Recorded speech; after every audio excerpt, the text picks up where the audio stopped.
the SNAP3 study in a fair amount of detail. So we'll go through the objectives, how the study's been designed.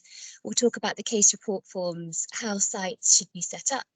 We'll talk about data linkage, and then what we're going to do to support you during the week of recruitment. Can I give a plea now for everybody to send us the names and email addresses for the people who'll be collecting data in your site, so that we can allocate you access to your password protected REDCap account, which is based on the hospital that you're collecting data for. So if you haven't already sent those details over to snap@rcoa.ac.uk, then please do send those across. So SNAP3 is definitely the most ambitious SNAP that's gone ahead, and strangely it's exactly 5 years after SNAP2, which is just a coincidence. So this SNAP will be focusing on frailty, multimorbidity and post-operative delirium. So we aim to get a cohort of around 12,000 patients from all of the sites across the UK. At the moment we have 214 sites signed up to participate in SNAP3 on the 21st of March. We're going to look at this cohort of older surgical patients and examine the relationships between frailty, multimorbidity, and the outcomes that come as a result of surgery. We're going to break this down into various different groups, so looking at surgical specialities, emergency versus elective surgery, and different categories of frailty and multimorbidity. We're going to use the cohort study alongside the 2 clinician surveys that we're asking you to take part in to look at how the interventions that we try and apply to this older surgical population impact patient outcomes. And finally, the most exciting part of SNAP3 from my point of view is that we're hoping to develop and internally validate a risk prediction tool for post-operative delirium. There's no tool that us as clinicians can use at the moment to say to our patients, this is your chance of getting delirium after you have this specific operation with your risk factors as they are. So if we could produce that as a team working on SNAP3, then that would be brilliant. So the structure of SNAP3. There are 3 parts of our mixed methodology study. The first part is the observational cohort study. Now, this will run for 5 days, so there'll be 5 days of recruitment with up to 7 days of inpatient follow-up, and then a 4-month post-operative follow-up as an outpatient for some participants. There's also the organisational survey, which is a clinician survey, which hopefully most of you will have either completed or be completing. And this is just to give us an idea of what the current picture is of perioperative medicine services with a sort of a special interest in the services applicable to older patients. We've got lots of really good responses to this survey so far, and it's been amazing to see the variation in the services that are available from hospital to hospital. It's fascinating. So I think we'll get some really good information from that. The final part of SNAP3 is the survey of medical registrars. So this will run during the same week as the observational cohort study. Now, initially, we did ask sites to do this over 7 days. But because of various bits of feedback we've had from sites about the workload from SNAP3, which we've taken really seriously, we're now asking sites to do this for a minimum of 24 hours. If you can do this clinician survey for 7 days, including the weekend, then that's brilliant. But if you can't, please just choose 24 hours during that week of the 21st of March to do this bit of the study.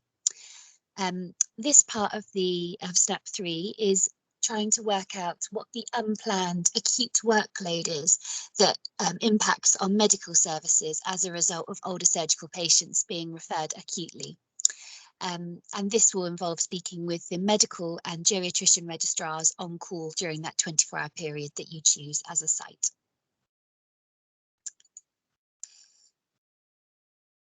So I'm going to go through each different part of the SNAP3 study.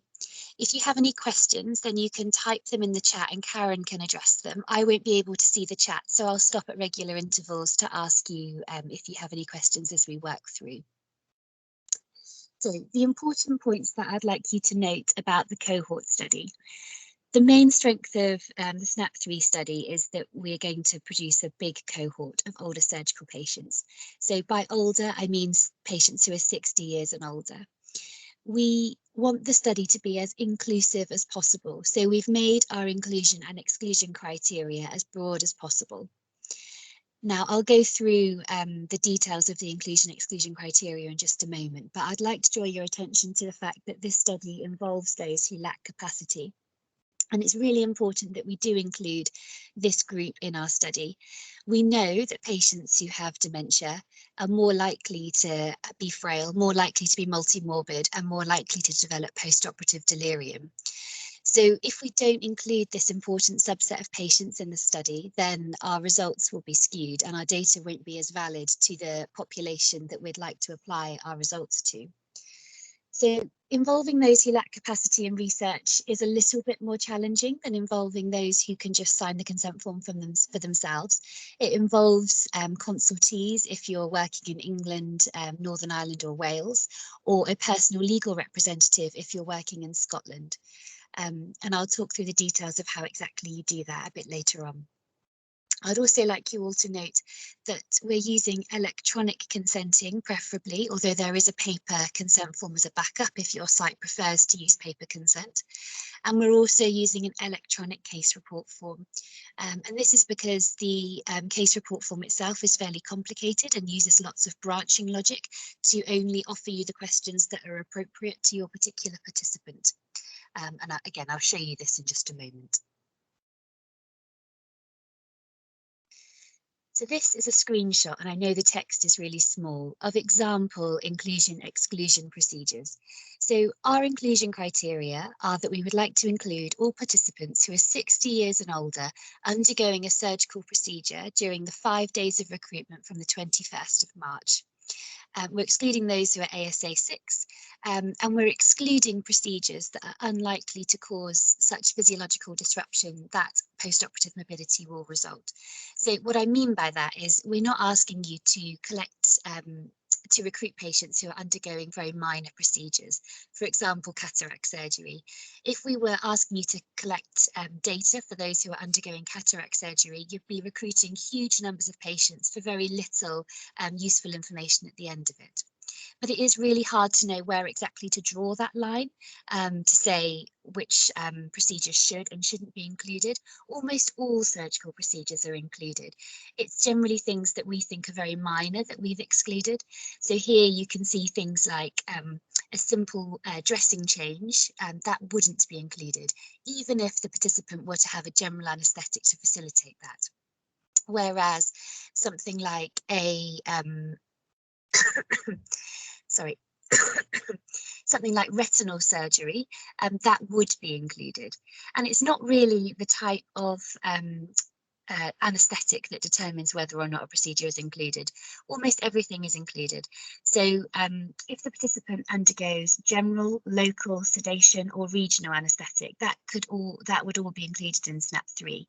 So if you're having something like a hernia done purely under local anaesthetic, the physiological disruption that occurs from the trauma of having the surgery and the anaesthetic means that we are fairly likely to see complications as a result of that procedure when we look at all the patients in the UK. So we are including things like hernias done under local anaesthetics, whereas simple dressing changes, we're unlikely to see useful information. Does anybody have any questions on the inclusion-exclusion criteria?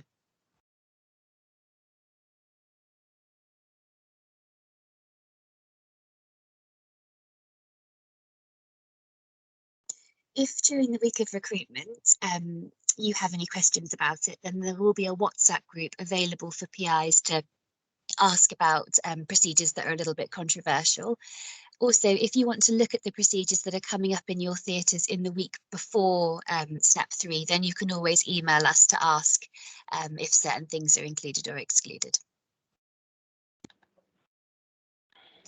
Okay, so I'll move on to talking about the electronic case report form now and the consenting.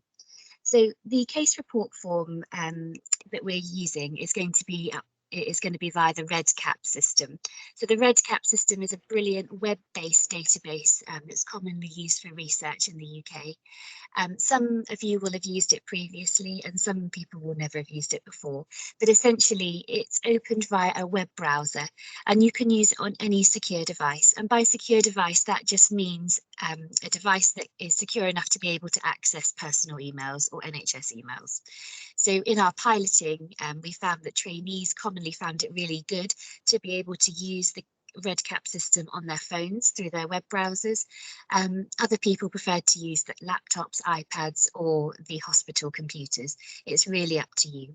The important thing to note is that although we're asking you to provide us with patient identifiable information, no data is stored on the device that you're using to input data. So as soon as you press submit or save, all of that data is uploaded via the internet to the secure University of Nottingham servers, and nothing is stored on your device.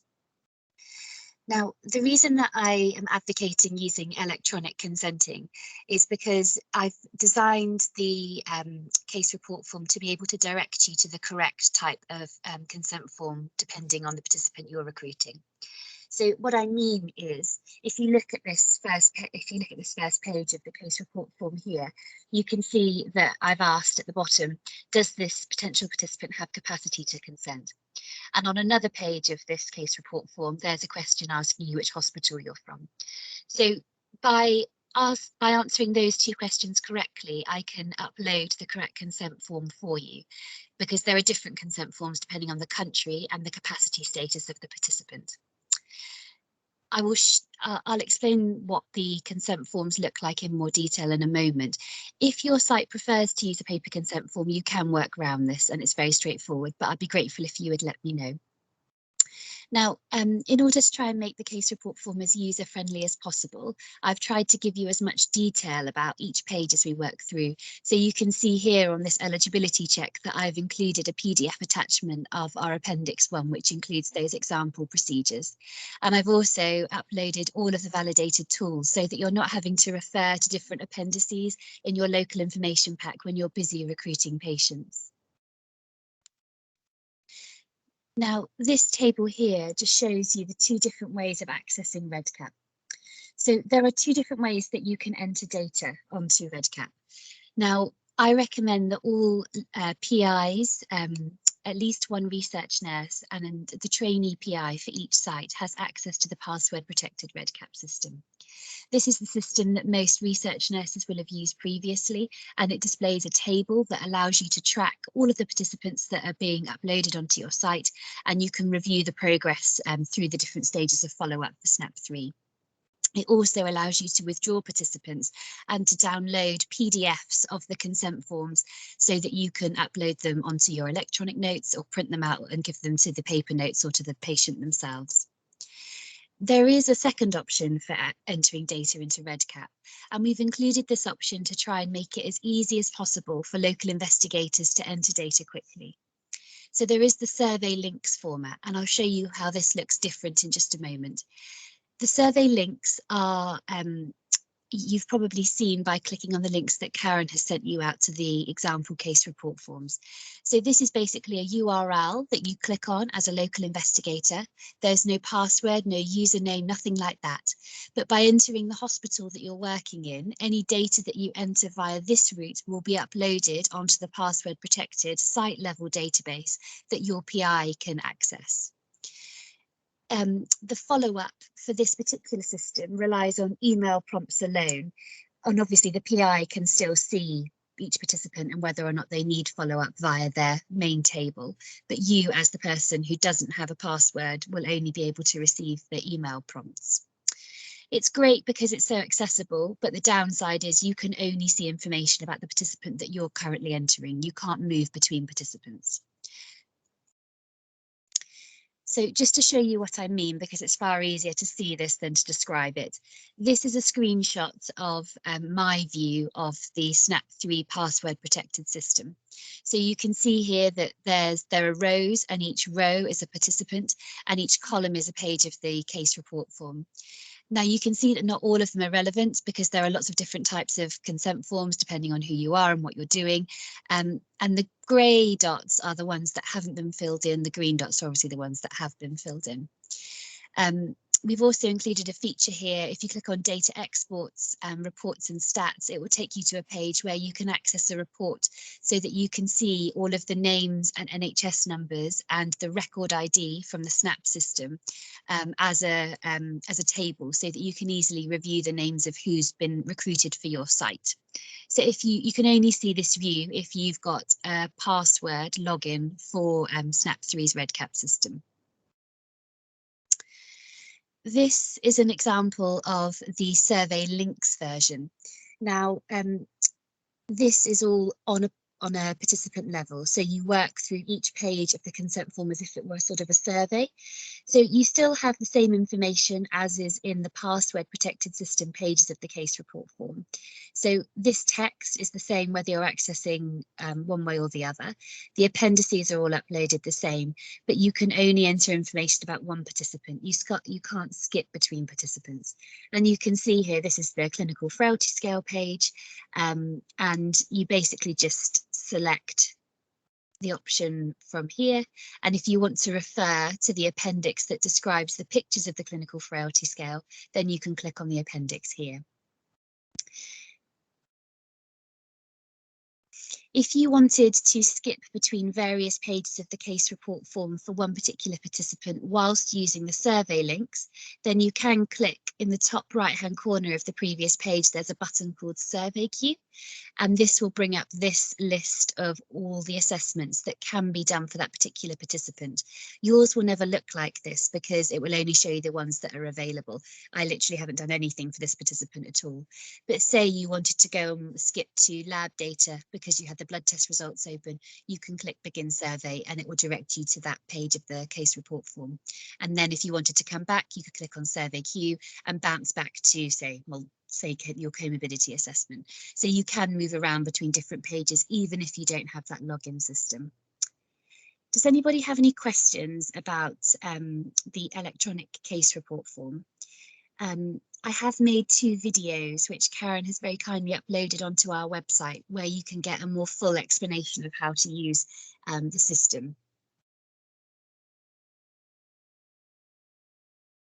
Hello, this is Kwame from earlier.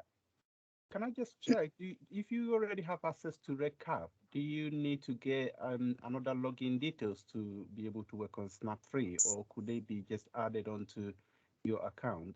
Yeah, so if you've already used REDCap to recruit participants, it depends on whether you've done it via the University of Nottingham. So each organisation has a different REDCap website. So if you've recruited for REDCap for the University of Nottingham, then SNAP3 can be added to your account under the My Projects tab. If you've used REDCap via another university, then you get a whole separate login. Does that make sense? Yes, sure. Thank you. Yeah, okay. All right, so I'll just move on to talking a little bit about our participant information sheets. So there are quite a few different versions of the participant information sheets, and I think Karen sent out a useful summary guide per country and per capacity status so that you can really clearly see which participant information sheets you use in which scenario. The short version of that table is basically that for almost all participants who have capacity, your first option for offering a participant information sheet would be the summary PIS. So the summary PIS, in my mind, offers the best balance between offering participants enough information so that they can knowingly consent to the study, but without overloading them with information. At the end of the summary PIS, you'll see that it refers to the full PIS, which is shown here in the blue box. So they can get more information, which contains some details specific to the legislation regarding research in each individual country. But there is quite a lot of information in those 3 fuller PIS. So I would start off with a summary. There are also there's also a PIS for those who don't have capacity. Now, this is a very simple version that describes the study in very basic terms for those who don't have capacity. You do not have to provide that PIS to participants. It was a suggestion of the ethics committee that some patients might want to see some very basic information, even if they don't have capacity to consent. There's a separate regaining capacity PIS for England, Northern Ireland and Wales, and I apologise, Scotland, I left off. There is a separate regaining capacity PIS for Scotland as well, which you would provide to a participant if partway through the study they regained capacity. The consent form, the PISs in the purple box are all variations of the consent of the PIS for those who don't have capacity, where a consultee or a PLR is used to bring the person into the study. So in England, Northern Ireland and Wales, consultees are used. So the consultee information sheet is the information sheet that you would give to a consultee when you're with them face to face. The telephone consultee information sheet is designed to be emailed to a consultee who's only available over the telephone. And there's also a document called researcher information, which basically gives you a script which you can talk through to enable you to give the same information that's contained in the telephone consultee information sheet. The PLR information sheet is for face-to-face PLRs in Scotland, and the telephone PLR information sheet is again for email and used alongside a script under researcher information. So this is the busiest slide, and I've basically tried to summarise the whole of the cohort study on one page. So I'll talk through this and stop at regular intervals, as this is probably the most important slide of this presentation. So on the left here, I've included arrows to show you when certain activities can happen in the study. So you'll see here time of recruitment. So you can work through eligibility all the way down to surgical risk scores before the patient goes to theatre. However, you can also do the frailty assessments down to intraoperative care after the patient goes to theatre. So the things that really need to be done ideally before the patient goes to theatre is bringing the patient into the study. So the eligibility, consent and the contact details. Everything else can be done after the participant goes to theatre. And then you'll see that there's inpatient follow-up, which occurs on the day of theatre and then on days 3 and day 7 after the operation if the participant remains in hospital. And then there's one outpatient follow-up section. So from the start of the study, so you can contact potential participants and provide them with participant information sheets in advance of the study. The sponsor has been very clear that they are happy for information to be given if the patient is willing to talk with the research team prior to the week of recruitment. However, we're not able to consent people in advance of the study. So you can't use a telephone consent system to recruit a participant prior to the start of the study. It would be good if you could provide the departments that you're going to be recruiting from with copies of the participant information sheets so that they can distribute them in the pre-op assessment areas prior to the patients coming in on the evening before SNAP3 is due to recruit. And that just means that participants will have as much time as possible to go through the participant information sheets. Now, the ethics committee were very clear that they don't need the participant to have read the participant information sheet in full before you go through the consenting discussion. In fact, in our piloting, we found that actually most participants wanted to talk through the study and just hear a little bit about the study and then go through the consent statements rather than read the whole PIS. Now, with regard to the consenting, so we've produced 8 HRA approved electronic consent forms, and this means that each consent form looks very similar to the copy of the consent form that you've received in your local information pack. There is the version number, the type of consent form, and then there's a series of consent statements, each with a tick box to the side of the consent statement. What you need to do if you're using the electronic consent form is very similar to what you would do with a paper consent form. Read through the consent statement and tick each one as the participant agrees to it. There is an option to opt out of data linkage. So with that, there's a yes/no radio button that you can select as to whether or not the participant wishes to have data linkage done or not. And then at the end of the electronic consent form, there is a box where you can input your name, which acts as your signature to say that you're accurately recording the consent of the participant. And there's also a box where you can type in the participant's name, and that acts as a signature for the participant. So it's important that you explain to the participant that as you're typing their name, that's the equivalent of a wet signature. Now, the participant doesn't need to type that in, you can type that in, and that's mainly for infection control reasons. We don't want patients handling our own devices or everyone touching a hospital laptop. There are multiple different consent forms. So the ones where they have capacity are fairly straightforward. If a participant doesn't have capacity, then it gets a little bit more complicated. So first of all, I'll cover the scenario that applies to England, Northern Ireland and Wales. So if a participant is found not to have capacity, then a consultee would be used in that circumstance. The HRA asks that in the first instance, we look for a personal consultee.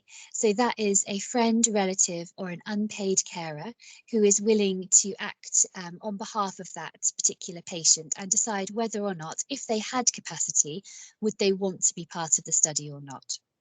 Now, a personal consultee can either be face-to-face or over the telephone. If a personal consultee isn't available, then the next option would be a professional consultee.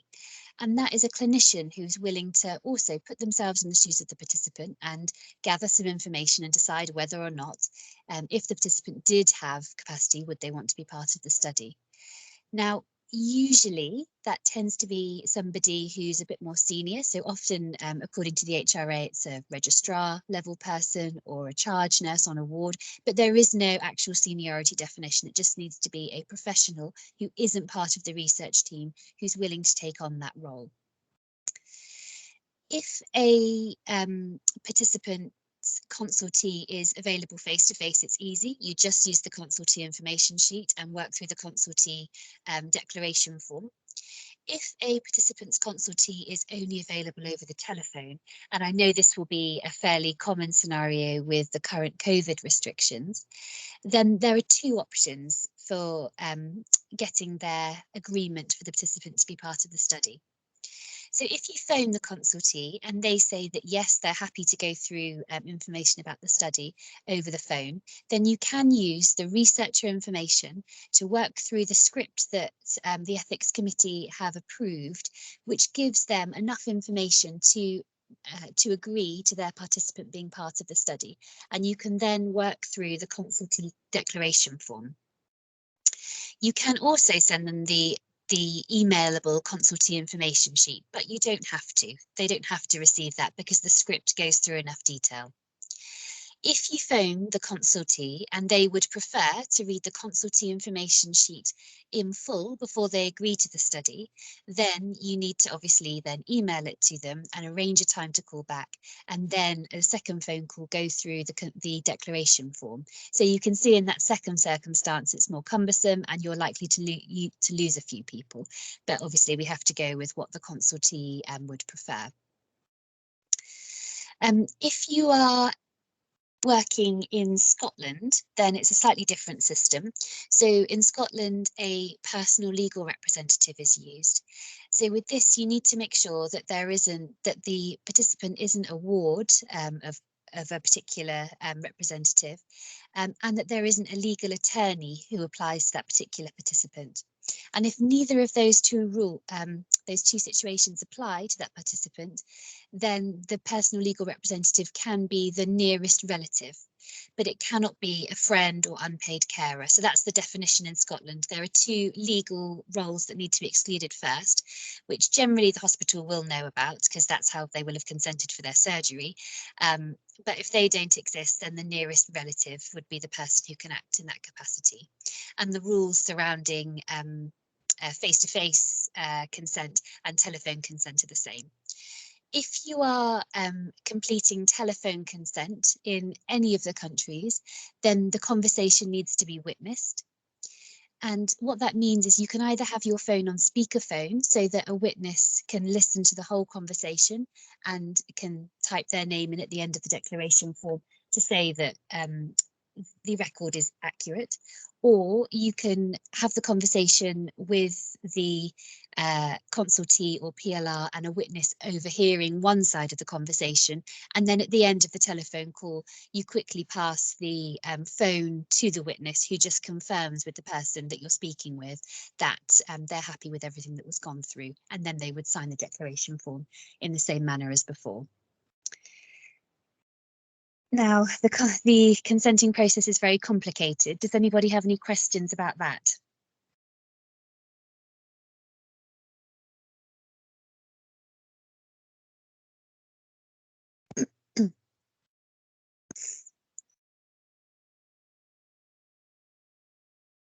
Okay. So if I just mention the screening log now, so the screening log is to include any participants who decline participation in SNAP3, so we'd be grateful if you could record them there. The participant screening log needs to be done on paper, and that was included in your local information pack, and if you need a copy of that, then do let us know and we'll send that on to you. Now, with regard to the contact details, so these are quite important for our follow-up. So the local investigator email address we've asked for so that we can send you email prompts to remind you to do the follow-up for each participant. So this needs to be an email address that you're happy to receive reminder emails to. If you are purely using the password protected system and you don't want to receive any email prompts at all, you don't have to fill this in. But obviously we would prefer it if you did, so that we can remind you to email, we can remind you to follow up our participants via email. The participant contact details are really important so that we can do our outpatient 4-month post-operative follow-up. So here we're giving participants the option of whether or not they're willing to be followed up at 4 months, and we're offering them the option to either have email follow-up or telephone follow-up, depending on their preference. So if a participant is able to give you an email address, then that can either be their own email address or the email address of a friend or relative who's willing to receive a survey link emailed to them 4 months down the line. Or if they don't have capacity, then you'll get an option for a consultee or PLR email address to be entered. If the participant would prefer to provide a telephone number, then they can, and we'll send that back to you at 4 months so that you can complete the 4-month post-op follow-up, and I'll explain that all in just a moment. Patients can give us both options so that we've got 2 ways of contacting them if they're happy to. Please let participants know when you're collecting the contact details that we won't be selling or forwarding their contact details to any other organisations, and the contact details are all stored securely on University of Nottingham servers, and they're deleted after 3 years. The next part of the case report form, it starts actually getting into the data, so frailty assessments. So this is obviously a really big part of SNAP3. Frailty is one of our key markers. So here we're choosing to use the clinical frail scale and the reported Edmonton frail scale to assess for frailty. These are 2 very straightforward frailty assessments that don't require any formal training. If you would like to complete some training just to try and improve or boost your confidence in using these 2 scoring systems, then Karen, I think, has sent out some links that you can work through online, but these aren't compulsory. And in fact, in lots of hospitals, the clinical frail scale is done routinely now. The important thing to note with frailty scoring is that it's supposed to be a baseline score. So you need to look at the last 2 weeks of the patient's life to get an idea of what their baseline is. So often if someone comes in acutely unwell for a laparotomy, for example, if you were to assess them for frailty looking purely at the patient in front of you, you would probably overestimate their frailty because of acute illness. In fact, it's really useful to look back through the notes, speak to the patient, speak to the relative, and see what they were doing 2 weeks in advance. Now, if the participant has had the CFS or the reported Edmonton Frail Scale done as part of their usual clinical care, you can enter that, and just there's a box where it says this has been done as part of routine clinical care that you can tick. The reported Edmonton Frail Scale again is all uploaded so that you can work through it all on the case report form. The thing to note here is it does involve doing a clock face drawing, so you will need a sheet of paper and a pen for that. The electronic frailty index isn't used in all hospitals. It's generally used in NHS hospitals in England, and it's often not apparent to, it's not easily accessible. So if you can't easily find the electronic frailty index, then please don't go to huge amounts of trouble to locate it. The first two are the more important ones. Then we move on to participant characteristics. So this is sort of demographic data, a height and weight that can be estimated if there isn't an accurate height and weight for the participant. For socioeconomic status, so I know this can be quite a sensitive topic for a lot of participants. There is lots of evidence to show that multimorbidity and frailty is quite strongly associated with poor socioeconomic status in community studies, and we're really keen in SNAP3 to try and see if there is an association with multimorbidity and frailty in our surgical population. So it is really important that we ask about socioeconomics. We've tried to not be intrusive. So when we're asking about it, we're talking about their postcode, where we can link it to their deciles of deprivation. Again, you can assure them that the postcode won't be passed on to anybody. It's purely for us just to get that decile of deprivation from them, which is just done from their full postcode. Nothing will be posted to them at any point from us. And the other part of socioeconomic status is their level of education, which is done via the census categories. So if you could ask that as sensitively as possible, then I'd be really grateful.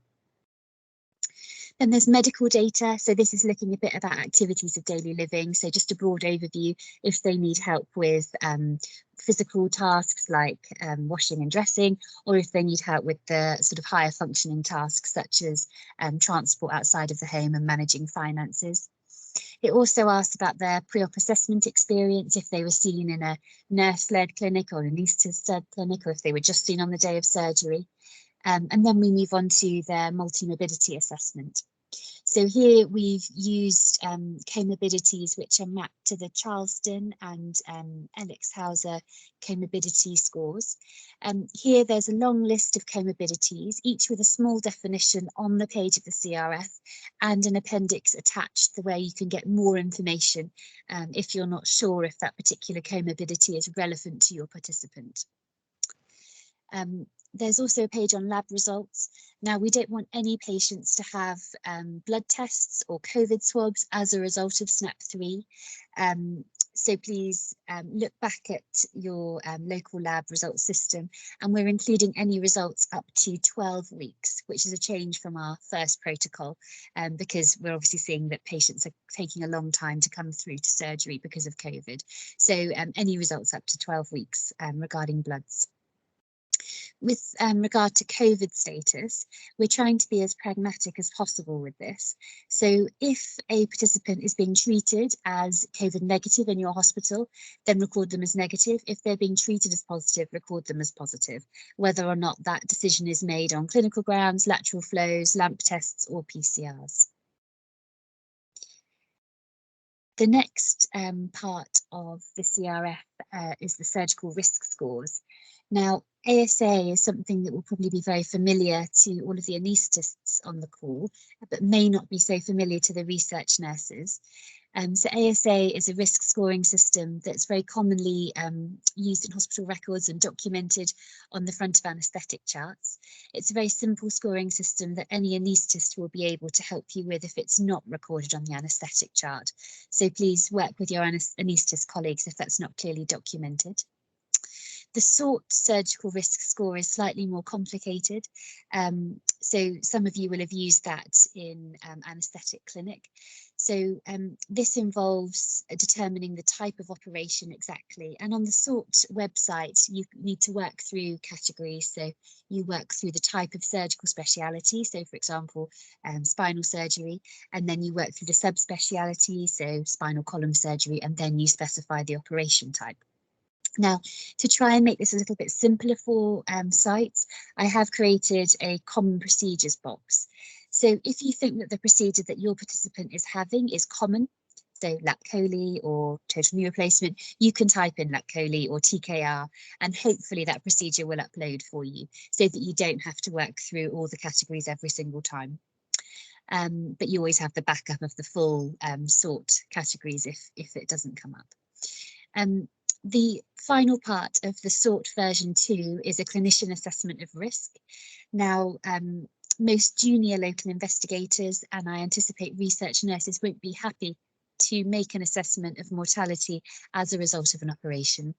So this is where you probably need to either refer to the anaesthetist on the list, who might be willing to help you with an idea of the patient's predicted mortality as a result of that procedure, or you might need to speak with a more senior member of your research team or the PI to get an idea of that participant's surgical risk.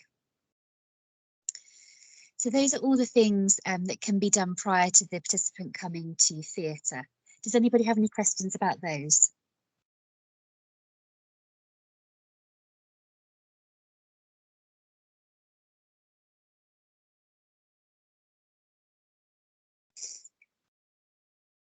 Okay. And then the next section of the case report form can be done only when the participant's been to theatre, because that asks you about the type of anaesthetic that the patient's had, if they've got a catheter in, and their post-op destination. So have they gone to intensive care or have they gone to the ward? And that's a very short part of the questionnaire. And your answers to that page determines what follow-up the participant goes on to need. So if the participant is day case, then they have everything up to intra-op and post-operative care, and then the next follow-up will be their 4-month outpatient follow-up. If the participant has stayed 1 night in hospital, then we would like them to have everything down to intra-op and post-operative care, the 4-month post-op follow-up, and a retrospective notes review to look for delirium, which I'll explain in just a moment. If the participant stays in hospital for longer than 1 night and they're in on day 3 or day 7, then there is some inpatient follow-up to be done. So the inpatient follow-up has been reduced as a result of feedback from sites. So we have removed on a substantial amendment, which hopefully you've all received details of, but let us know if you haven't.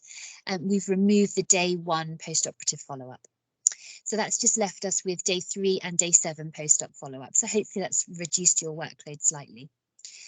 Both follow-ups on day 3 and day 7 are the same. So we're using the post-operative morbidity surveys.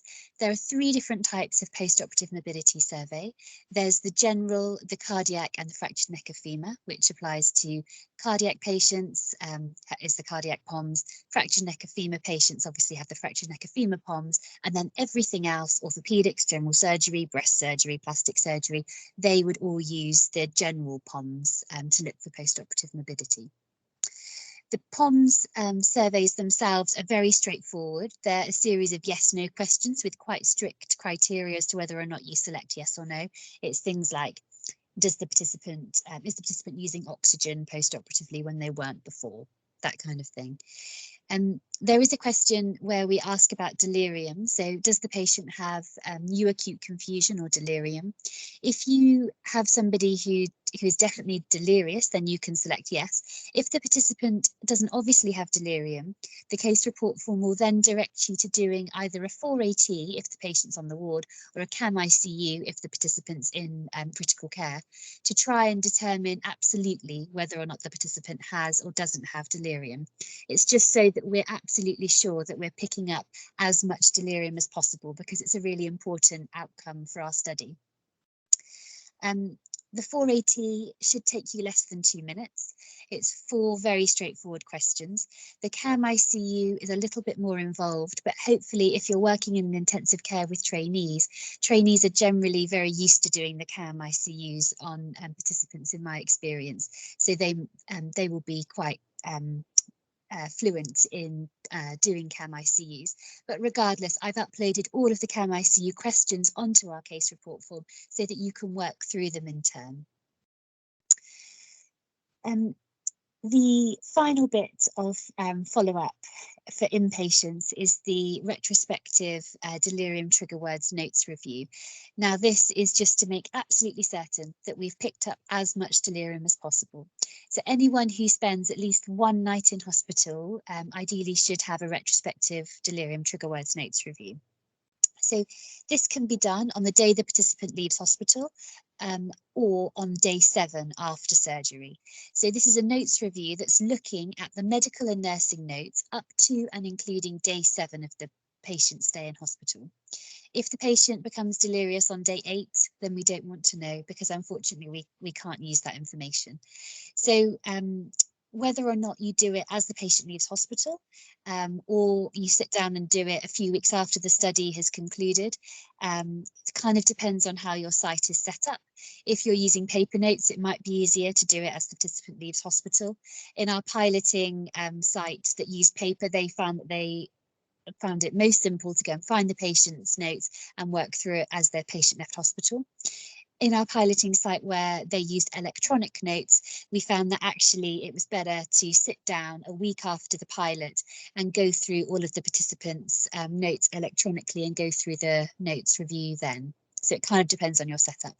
We are saying to sites that if geriatrician trainees want to be part of SNAP3 and do the delirium trigger words notes reviews, then they can, and they'll be recognised in the same way as anaesthetic trainees or research nurses for doing notes reviews.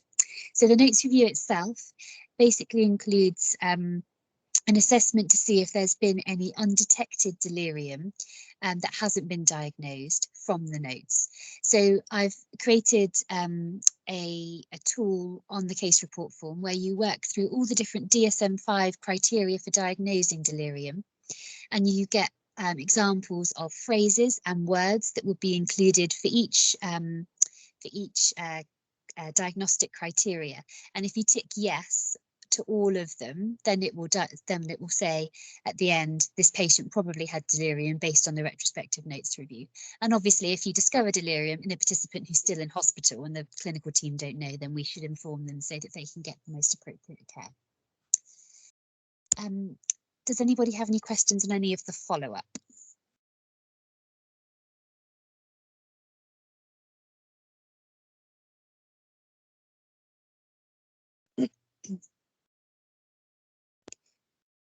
Claire, there are a couple of questions in the chat box that might be beneficial to go through. Would you mind reading them to me, because I can't see it, sorry. Yeah, that's fine. So we just go, there's a question from Harriet. Can the inpatient follow-up be collected retrospectively for weekends? Yes, so obviously in an ideal world, we'd love you to go and see the participants on Saturdays and Sundays. But obviously that's not possible in every site. The POMS information can generally be collected from the notes retrospectively.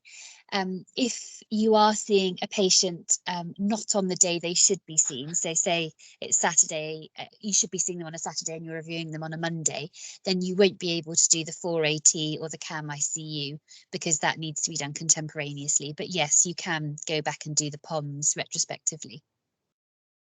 Thanks, Claire. Harriet, I hope that answers your question. Just a few more, Claire. There's just one regarding the day 3, 7 follow-ups. Are we counting days, the day of surgery as day 0? Yes. Yeah, it is, isn't it? Yeah. I think we've got one more. Jo Simpson was querying whether she said that it's going to be hard to sort of get clinical judgment part for sort 2. What if it's not possible? But I think there is an option for don't know, isn't there, on the CRF? There is an option for don't know, yes. So obviously that will mean that we can't do the sort scoring for that participant as accurately. But yes, the sort version 2 has a don't know option. So do tick that if you can't get it any other way. Fabulous, thank you. Yeah, I totally appreciate that the sort version 2 is a little bit complicated. So yeah. Thanks, Claire. Any other questions? I think there's one more question from Julie in regards to, she said, we are planning on our research registrars do the consultee consent if they cannot get a relative. Will it be okay to have them not part of SNAP3? So a professional consultee can't be part of the research team. So in a lot of hospitals, we're sort of saying to people, try and nominate somebody on the day who's willing to be consulted about whether or not a person without capacity should be included if a personal consultee isn't available. They just need to not be on the research team, because obviously there could be a conflict of interest there. Because this study is observational, the burden on a professional consultee is fairly low. Obviously, if it was interventional, the burden would be more. Thanks, Claire. And I think we'll just have one more and then we can pick up any sort of other ones after. Sure. Kate Howard just queried, if we complete the frailty assessment post-op and they can't draw, is that okay? Should we try and do before? In an ideal world, you'd do the frailty assessments beforehand, but we're pragmatic. If they can't draw, then they can't draw. I think there is an option for unable to complete on that particular question. I'll double check. But yeah, if they can't draw, they can't draw. But ideally, it would be done prior to them coming to theatre. Thanks, Claire. Yeah, I think that's it. If there's any more that I've missed, don't worry, we'll pick this up at the next interval. Okay. So the final part of the follow-up is the 4-month post-operative quality of life follow-up. Now, we know that quality of life is hugely important to our patients, and this is going to be really useful when we've got this big data set to be able to give patients in the future an idea of what their quality of life will be like after surgery. So it's really important that we do get this bit of follow-up. So we're using the EQ5D5L and the EQ-VAS to give us an idea of quality of life. If the participants have given us their email address, then this follow-up will be emailed directly to the participant. If the participant has only given a telephone number, then you will get an email via the local investigator email address that you put in at contact details 4 months down the line, saying, please, could you telephone this patient? Here is their phone number, here is their NHS CHI or HNC number, and there'll be a link to the survey to work through with them. We would ask that you try telephoning them up to 3 times, preferably from an identifiable phone number during working hours and on different days. If you're unable to get in touch with them after 3 attempts, then please don't hound them. We know that some people won't pick up a telephone call. If a participant gives us both email and telephone contact details and they fail to respond to our email requests, then the local investigator email address will get an email prompt to say that the patient hasn't responded to email requests for surveys. Could you try telephoning them? And then the same 3 call rules would apply in that particular scenario. You can also obviously log back into REDCap 4 months down the line and have a look via that initial table that I showed you to see who needs follow-up and work through it that way too. So there are 2 options available to you. I'll move on to the next bit. We're almost at the end now. With regard to data linkage, so all of the data that's entered is controlled by the University of Nottingham. Only myself and the chief investigator will be able to see identifiable information. The reason that we're collecting identifiable information is so that we can use data linkage via NHS Digital, PBPP and Digital Health and Care Wales to get long-term outcome data regarding readmission rates and mortality. So if a participant doesn't wish to be part of data linkage, they can still be part of the study, but do just opt out in that consent form at the very beginning. We'll only be analysing pseudonymised data. Nothing identifiable will be shared other than with those organisations I just mentioned. And if a participant would like more information about our privacy and data management, then there is a privacy notice available on the website, and I think in the local information pack as well. It's also referenced in the participant information sheet. As I mentioned, contact details will be stored securely for up to 3 years and then destroyed, and we're bound to collect data and to store that data for up to 7 years after the end of the study, and then it will be securely destroyed as per University of Nottingham guidance.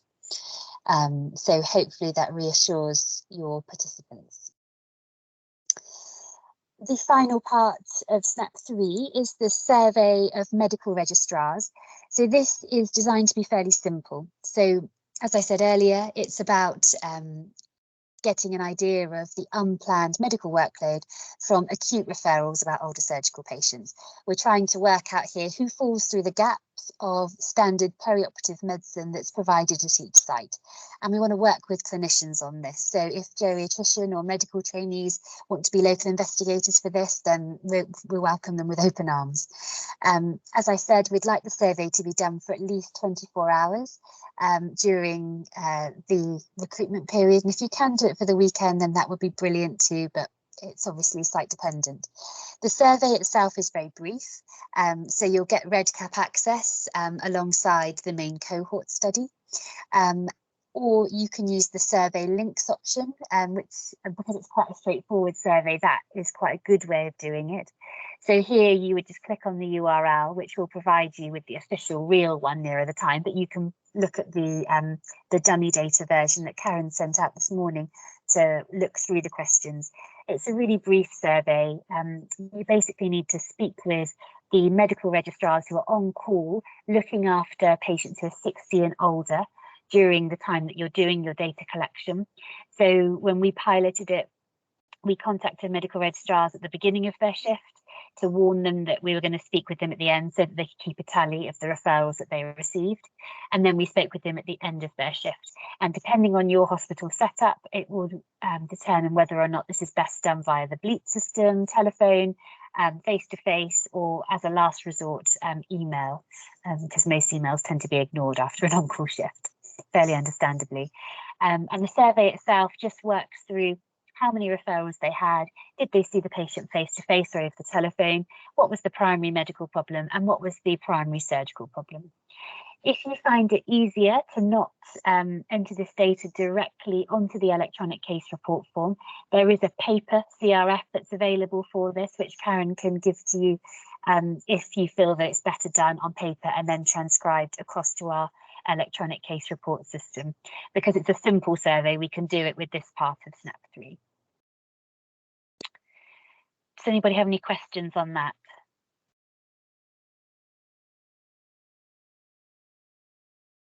I should also say that we're looking just at unplanned things, so we're not including referrals to orthogeriatric services because that's obviously pre-planned and built into your hospital's perioperative medicine services, and we don't want to find out how many referrals were made to medical specialities.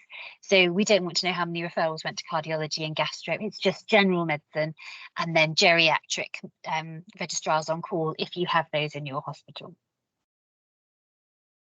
I think Jane had a question from Birmingham Women's. Hi, Jane. Yes, yeah, please ask it. Oh, hi, sorry, I'm on my phone, so I can't put it in the chat. I don't know how to do that. That's okay. The women, we don't have med registers, so we would refer over the road to the QE if we needed a medical opinion on a patient. What do you kind of want me to do? Do you want to just not include it all, or just phone them up and ask them specifically, did you get any calls from them? No, that's fine. We have a few hospitals in the same position as you. In that circumstance, we would just say, just don't do S3. It's probably not applicable to your hospital. Thank you for the question. Thank you. Thanks, Jane. I can't see any other hand up at this moment, but we're please nearly at the end, so I'll move on unless there are any other questions. Thanks, Claire. Okay, so site setup. We really hope that every site will have a trainee PI, as SNAP offers some really good opportunities to get involved in research. With regard to local investigators, we're very open to having all different levels of local investigators, so trainees both from anaesthetics or medicine, research nurses, medical students, provided they're able to be supervised in an appropriate way and your local R&D department are happy, and foundation doctors. We're also really keen to have permanent members of staff, so SAS and specialty doctors being local investigators. Everybody will be recognised in the same way. With regard to GCP requirements from the sponsor, our sponsor only asks that the PI has GCP training. If you are an associate PI, as part of that NIHR approved scheme, you will need to do your GCP training, but other members of the local investigator team don't need GCP training. According to the sponsor, your local site R&D department might have a different view on that.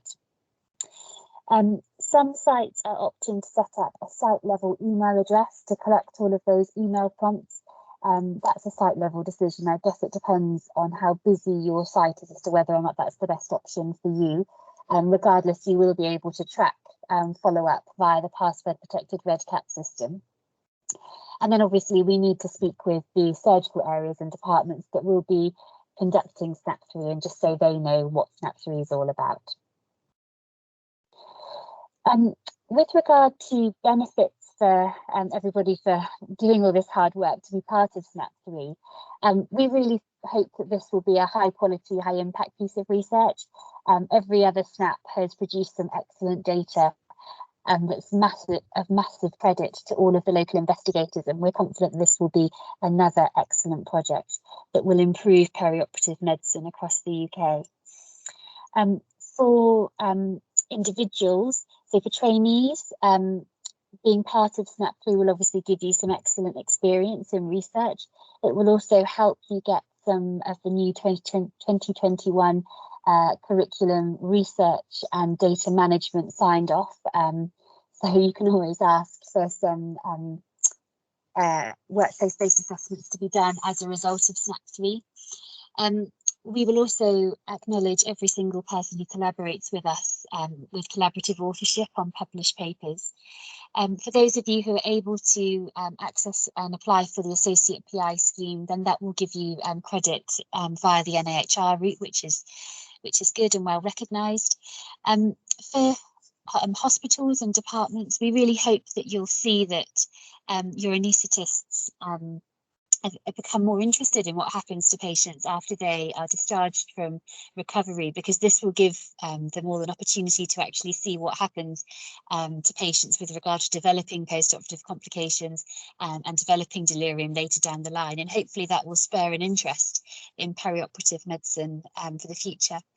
You can also request hospital level executive summaries and pseudonymised data from us for your site so that you can do your own local QI or research project. It's important that we make the most of the valuable data that we collect, and that will all be shared via the appropriate routes as consented for. And that's it.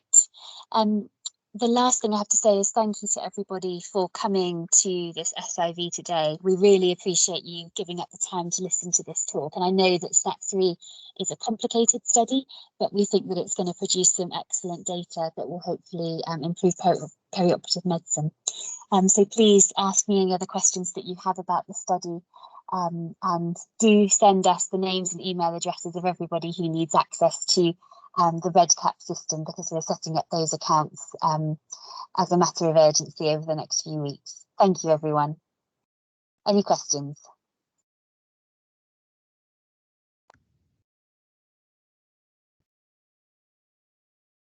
I can see that, is it Prisa has a question? Hi, Hello. hi, I probably missed this, so forgive me if I did. You know, when it comes to the surveys, the S3 of the medical registrars, are they actually consenting? They have a consent process for this, No, or no? No, so because we're not collecting any patient identifiable information or recruiting any participants directly, you don't need to consent. So the clinician survey consent is similar to the organisational survey in that there's a block of text that the person who's completing the survey should read, which basically says, this is a survey, you're doing it of your own accord, please don't give us any patient identifiable information, and then they work through the survey that way. So there's not a formal consent process because it is just a clinician survey. It wouldn't be deemed research on its own in isolation. Okay, so there is no accrual for this? No. Okay, thank you. Thank you. Thanks, Claire. I think Agnes from Croydon had a question. Hi, Agnes. Oh, is that about the Associate PI scheme? Oh, yes, it is. Thanks. Yeah, I'm so sorry. So the Associate PI scheme are very strict about when people can apply for this, and sadly it closed in January. I've asked for an extension. It was extended once, but they won't extend it again. I am so sorry. Okay, thank you. Thank you. Thanks, Claire. Thanks, Agnes. And I think, is it Yolanda had a question? Hi there. It was just a couple of questions. Do we recruit private patients at all? There's no reason why private patients can't be recruited, no, as long as they're happy to consent. Say that again, we can? You can, yes, you can. Okay, and then the other thing was with the electronic consent form, how do we provide a copy for the patients and for the notes? Yeah, so via the password protected REDCap system, when you click on the consent form little radio button on your table, it will take you to a page where at the top in the middle it says download PDF of this page, and you click that and it will download it as a PDF with the patient's signature, your signature, and all of the consent statements. If you watch the video, then it will show you how to do it in full, but it is fairly self-explanatory once you have your own access. Okay, thank you very much. No problem. Thanks, Yolanda. I think Dr. Kailash Bhatia had a question. Hi, Kailash, can you hear?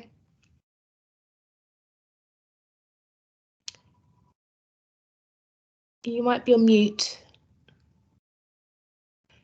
No? Okay, we'll come back to you.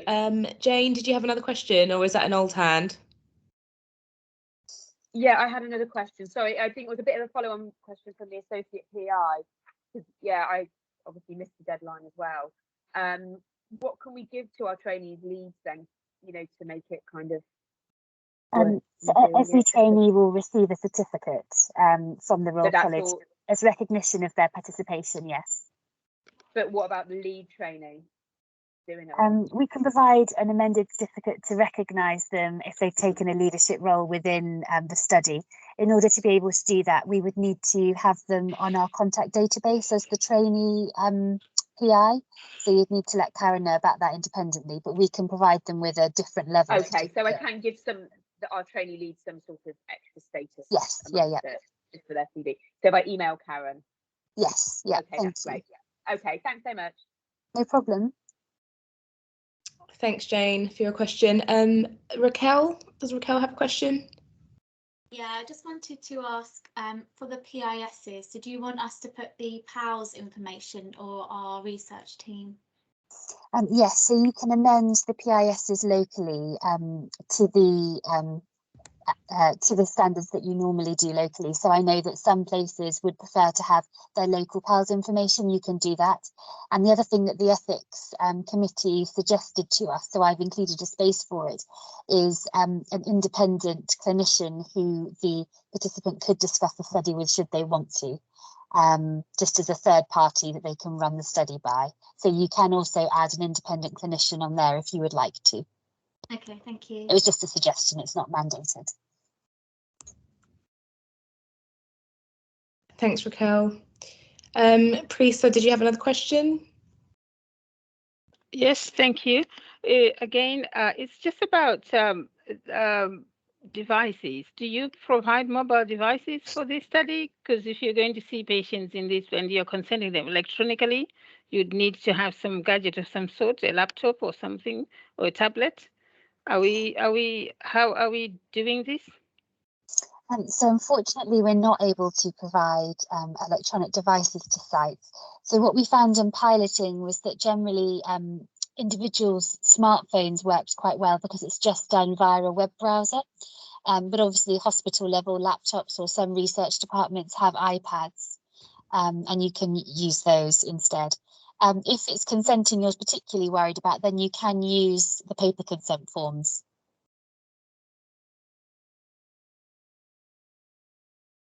Okay, yeah, because we don't have devices to be carrying around to the patients. And using mobile devices, as you say, you know, it depends obviously on the trust policies. For us, IT, the trust policy would not be allowing us to be going around with our mobile phones to capture data, patient data.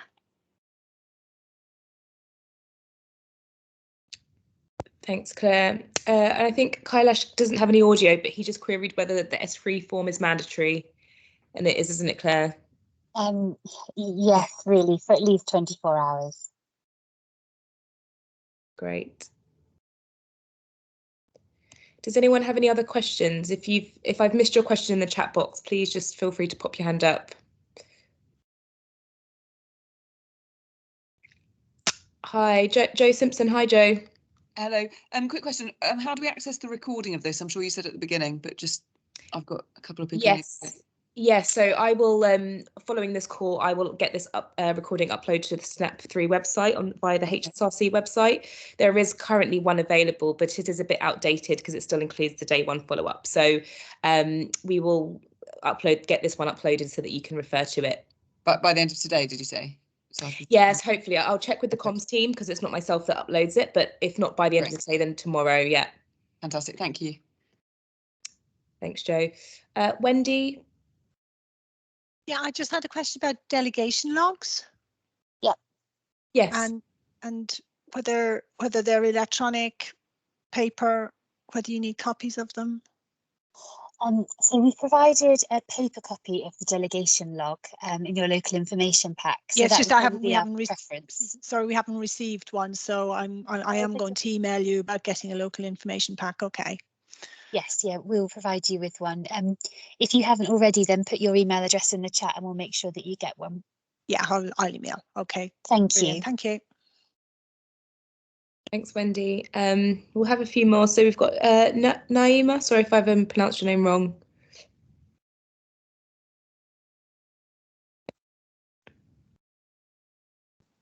Sorry, just a quick question in particular about consenting patients who don't have capacity, because it sounds like we need 2 people. So almost if we're seeing anybody that doesn't have capacity, because you have to have a witness to the telephone conversation. Yes, so obviously you'll go and meet the patient, you'll do an assessment of whether or not they have capacity, and that can be done by yourself. And then once you're speaking with the consultee on the telephone, then yes, you would need another person listening to your telephone call. That doesn't need to be somebody from the research team, but it can be somebody from the research team. Fine, okay. And in terms of, does there have to be a level of grade they are or a level of seniority? No, okay. No. It could really be anybody. Yeah, anybody at all. Fine, okay. Thank you very much. No problem. Thank you. I think there's just 2 more, Claire. Yeah. We've got one from Kota. Hi there, sorry if I missed this bit. For the S3, is there a minimum number of registrars we are looking at, or just as many as we can? No, so it's whichever medical registrars are looking after patients who are 60 and older. So it sort of depends on the size of your hospital. In a lot of places, that will just be 1 registrar for the day and 1 registrar for the night. But I know in some places now they have 2 registrars on during the day and 2 registrars on during the night. And if you're in a bigger teaching hospital, then often there's a separate geriatrician on call system. So it'll be important to speak with your medical department to try and find out how many registrars are on during that period. Okay, perfect. Thank you. Thanks, Claire. Thanks, Kota. And I think just lastly, Agnes has another question, or is that an old hand, Agnes? Sorry. Oh no, it's a new question. Sorry. Hi. So with regards to the post-operative care level of care, where on the protocol it's referred to PACU being level 2-3 nurse-led protocol-driven care. But so what we actually have for elective patients is a kind of level 1.5 space. What would that count as? That's a really good question. Let me go back to the protocol and get back to you separately about that, Agnes. Thank you very much. Level of care for 1.5 patients. Yeah, I will get back to you about that. Okay, cheers. Thank you. So, shall I follow on then, Claire? Yes, yeah. Thank you everyone for all of your questions. Thanks, Claire. If anyone does have any further questions, please feel free just to send that to myself or Claire. I'll put my personal email in the chat box. So if there's any burning questions you have or urgent queries, please feel free to send me an email. In regards to next steps, as I mentioned, if you have any colleagues that would like to attend an SIV, or would like to watch the recording, please do let me know and we can direct them to the recording that will be available on the website. We did upload the how to use the CRF videos today. We've got a short summary video and also a longer version. So those are available to you, and I'm going to put an email together just with some links to some documents and also the CRFs to enter some dummy data just following the call. So those will be available to you shortly. And in regards of R&D process, so some of you may be in the R&D process already or have not started yet. So in terms of R&D setup, all we need is the returned OID. We do have a pre-authorized OID from our sponsor that has already been signed. So if you have that, please do use that as your OID to send to us, and we can issue you with the green light straight away. If you haven't received that pre-authorized version, we do have one on the website, but please just feel free to contact me and I can send that over to you to get completed. And then to just reiterate Claire's point about REDCap logins, if you have already sent me the logins for your local teams, that's great. We will be sending that to our Nottingham team, who will be providing you with logins.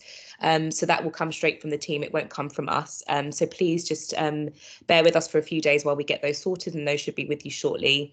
But if not, please do send the names and email addresses. I have seen some names and email addresses come through to the chat box, but please, if you could just put it in an email with a caption saying REDCap logins for your team, and then we can make sure that those get provided for you. Are there any questions about the R&D process at this point? Please feel free to just shout out.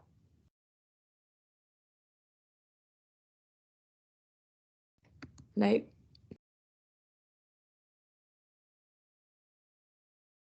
No? Okay.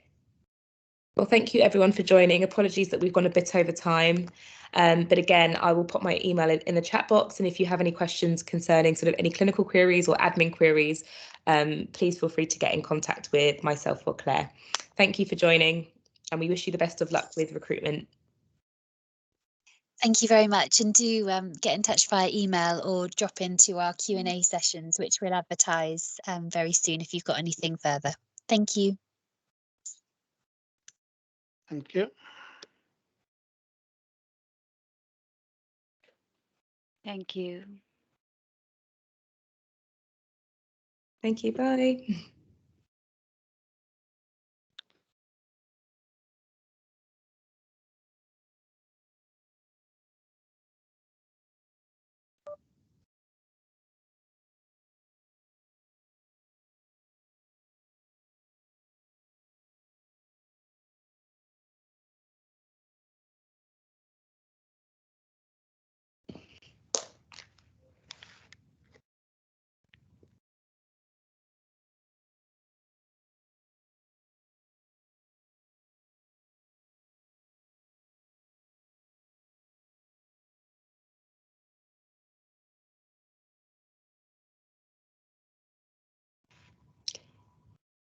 Is anybody staying on the call? Does anyone have any questions? If not, I will stop the recording now.